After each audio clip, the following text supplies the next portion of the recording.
Tada! O, di ba? Ang ganda ng aming garden gate solar lights. Pangalawa, bili ko na pala to. Same shop. Ayan yung kulay white.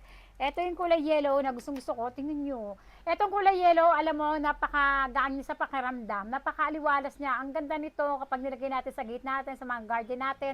Parang ang lakas makasosyal. Natatandaan nyo, pinakabit ko na yung una kong nabili. So, ito yung pangalawang nabili ko. At yung pangatlo, waiting pa ako. Hindi ko pinagsabay kasi nga, pag pinagsabay ko, meron akong shipping fee.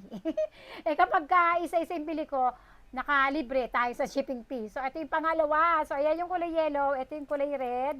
Ayan. O, di ba? At ito naman ulit yung kulay white. Ang ganda nito. O, di ba? Malaki to. Itong nabili ko ay 25 cm yata to. Ito yung pinakamalaking size nila. Ito yung kanilang panel.